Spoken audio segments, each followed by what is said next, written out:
unjuk rasa besar-besaran sebelum tanggal 20 Oktober mendatang. Jokowi adalah common enemy dan Gibran Raka Buming Raka adalah musuh baru yang harusnya ditumpas sebelum peperangan dimulai. Kesenjangan sosial menjadi masalah besar untuk kita hari ini. Bagaimana kesenjangan sosial tersebut telah melahirkan kelas-kelas masyarakat yang tidak seharusnya dilahirkan di tengah-tengah masyarakat Indonesia yang begitu plural, yang begitu urban.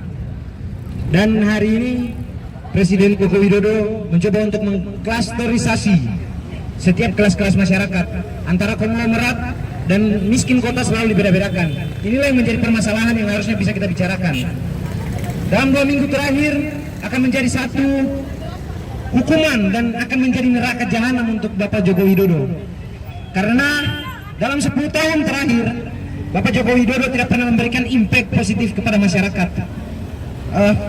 Untuk sekedar informasi saya sampaikan bahwasanya di Sulawesi Tenggara telah dibangun satu jembatan dengan anggaran yang memakan biaya sampai dengan miliaran rupiah, namun isinya nol besar, hanya dibangun dengan triplex.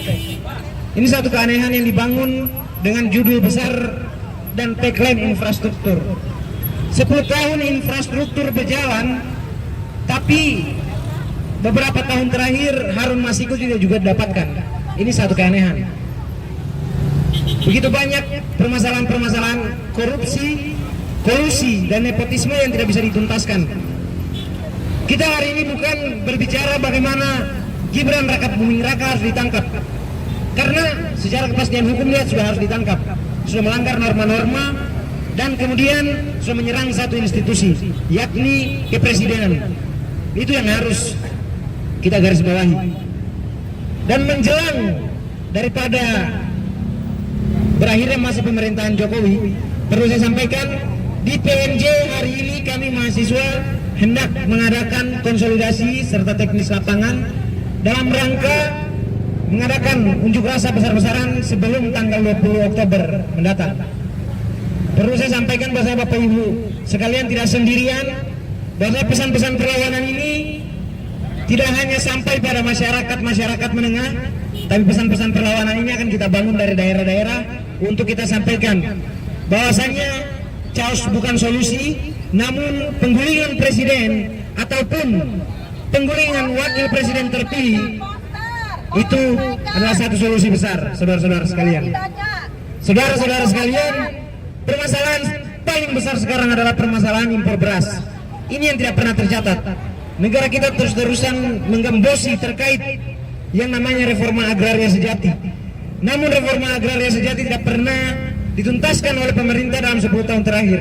Ini adalah menjadi dosa dan menjadi warisan paling buruk untuk pemerintahan berikutnya. Saya bukan hanya menolak wakil presiden Gibran Raka Buming Raka, tapi saya juga menolak pelantikan daripada Prabowo Subianto.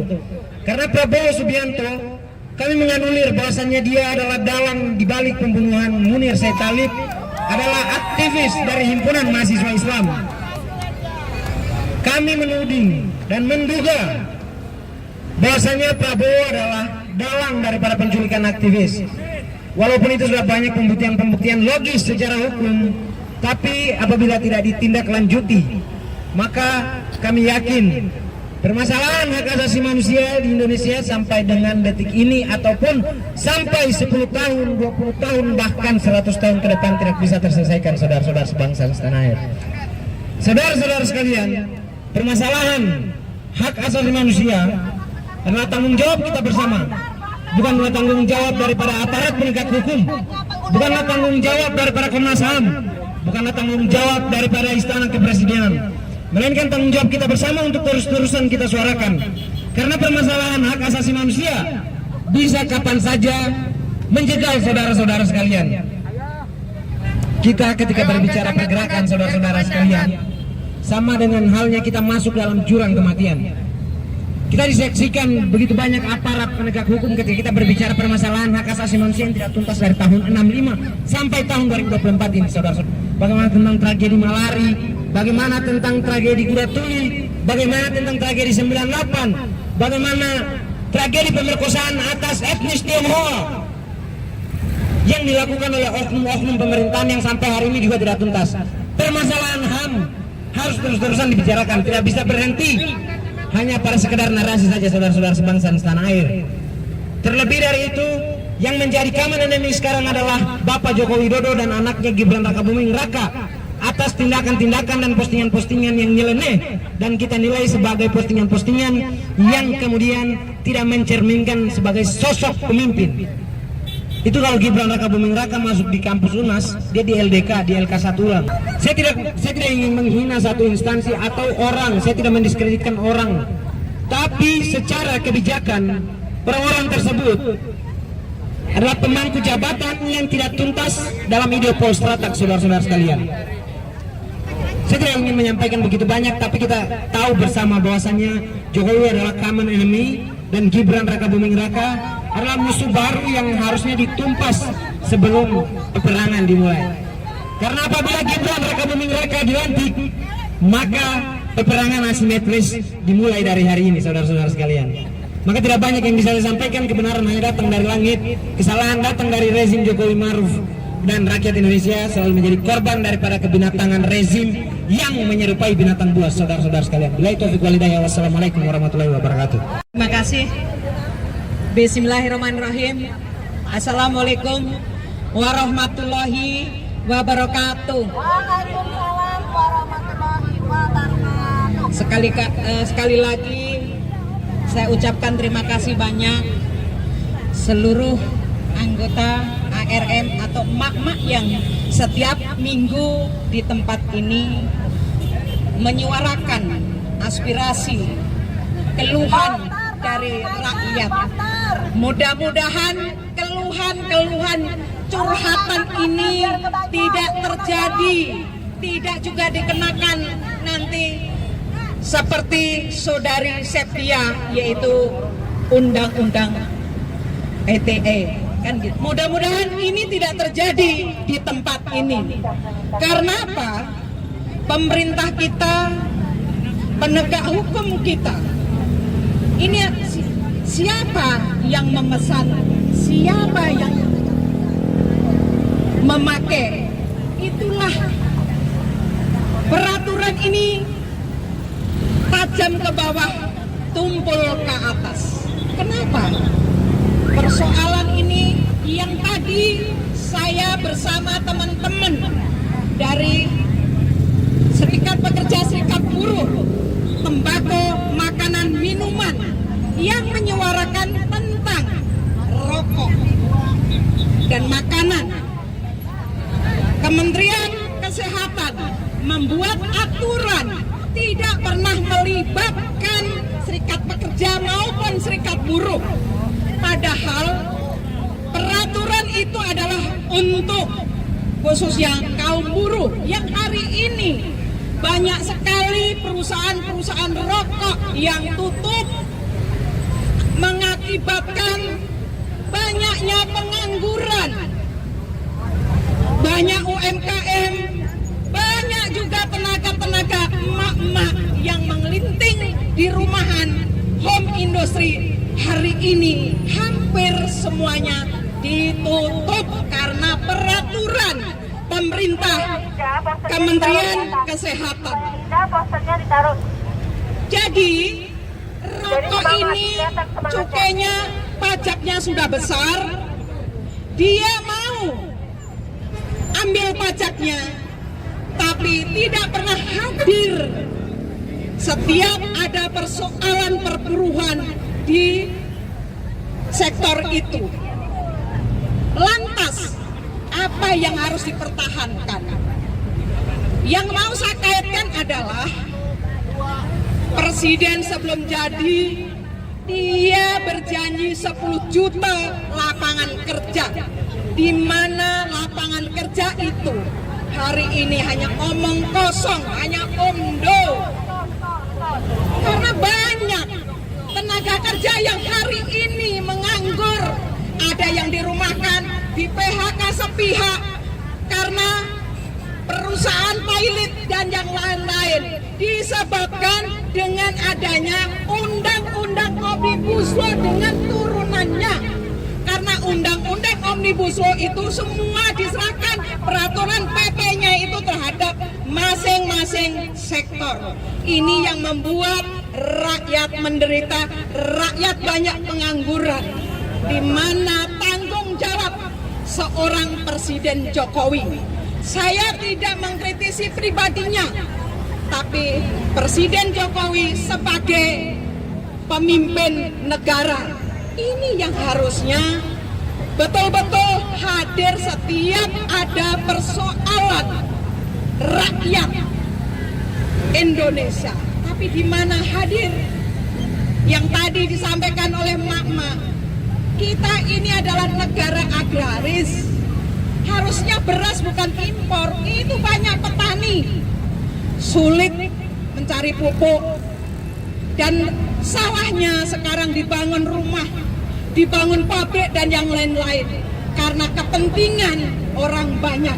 Rakyat dikorbankan. Apakah ini yang disuarakan, yang dikatakan bahwa Presiden Jokowi itu betul-betul bertanggung jawab kepada rakyatnya? Semua katanya sekian persen keberhasilannya, tapi keberhasilan di mana? Hutang aja tidak mampu membayar, betul nggak? Hutangnya semakin melonjak. Itu menjadi tanggung jawab negara atau menjadi tanggung jawab rakyat?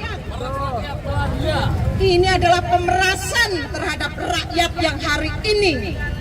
Tapi tidak semua rakyat merasakan bahwa rakyat ditindas dan diperas keringatnya untuk membayar hutang.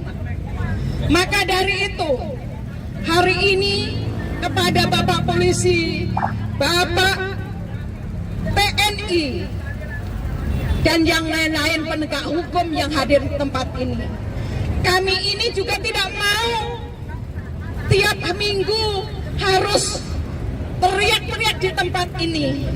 Tapi ini kami dipaksa. Memang pemerintah memaksa rakyatnya turun ke jalan, betul tidak?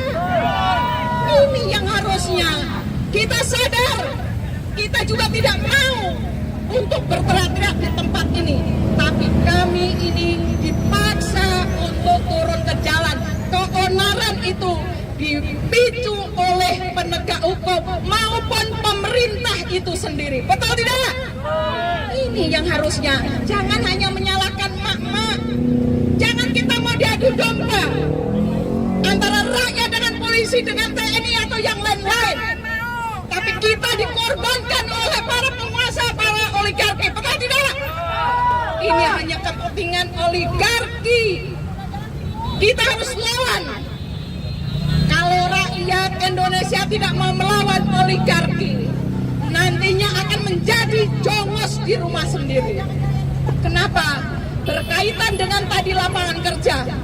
Tenaga kerja asing masuk ke Indonesia tidak memakai syarat bahasa Indonesia. Bahasa itu adalah harga diri sebuah bangsa, betul tidak? Kalau harga diri sebuah bangsa sudah digadaikan, apa yang harus kita pertahankan? Kalau rakyat, para Mak-Mak ini kita harus bersatu untuk menyuarakan, dan jangan takut, jangan lelah kita berjuang, karena perjuangan ini adalah nantinya untuk anak cucu kita ke depan.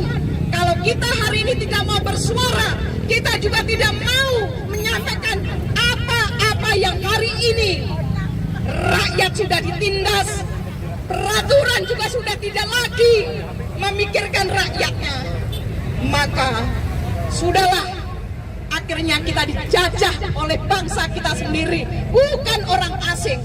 Karena oligarki yang diberikan karpet merah oleh para penguasa kita, betul tidak? Kalau para penguasa kita memikirkan nasib rakyatnya, tidak mungkin para Mak-Mak hari ini berdiri di tempat ini dengan situasi dan kondisi sudah tidak kondusif. Polusi semakin tidak lagi bagus. Apa yang harus kita pertahankan lagi? Maka hanya satu kata. Apa, Mama? Lawan. Kita harus lawan. Kalau kita tidak melawan, kita kita akan dijadikan tumbal oleh oligarki yang hari ini berkuasa di negeri ini. Karena apa? Undang-undang yang 79 undang-undang dijadikan satu, yaitu Undang-Undang Omnibus Law. Inilah yang menjadi akar persoalan bangsa kita. Tapi kita akan dijajah oleh oligarki, dan ini diserahkan oleh para penguasa kita. Maka kita sebagai emak-emak, sebagai rakyat Indonesia, kita harus mempertahankan ini. Dan kita walaupun sedikit, kita harus melawan dan menyampaikan ke khalayak. Persoalan hari ini bukan hanya persoalan emak-emak, tapi persoalan bangsa Indonesia. Maka kita harus bersatu untuk melawan ketidakadilan. Betul tidak? Inilah kondisi yang tadi dikatakan stunting. Memang kondisi hari ini buruh upahnya rendah. Dan banyak buruh yang di PHK dan dirumahkan. Mereka menjadi buruh kontrak yang gak jelas juntrungannya. Hari ini bekerja, besok berpikir apakah saya masih dikontrak lagi apa tidak. Akhirnya terjadilah anak-anak cucu kita kekurangan gizi yang disebut stunting tadi.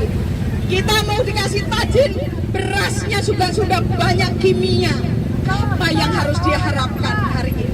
Maka jangan sekali-sekali para penguasa kita membanding-bandingkan SDM dalam negeri dan luar negeri. Karena ini sengaja dibuat oleh oligarki agar terpuruk rakyatnya. Tapi itu tidak baik, itu tidak benar. Bahwa rakyat Indonesia SDM-nya bagus, hanya pemerintahnya tidak peduli dan tidak mau mengembangkan apa yang menjadi haknya. Banyak rakyat kita yang pandai, mereka dimusuhin, mereka tidak dirawat, mereka tidak dibina agar mampu untuk mengelola apa yang menjadi hak kita. Karena Indonesia ini kaya raya, isi bumi, langit, udara, dan semuanya. Tapi semua diserahkan asing. Terus bagaimana rakyat kita ini mau sejahtera? Padahal isi bumi, langit, udara, dan semua air ini dikelola oleh negara untuk kesejahteraan, untuk kemakmuran rakyat. Tapi hari ini tidak ada yang dikelola untuk rakyat, justru diberikan kepada oligarki yang menguntungkan segelintir manusia yang ada di Indonesia ini. Maka dari itu Jokowi tinggal 10 hari lagi waktunya.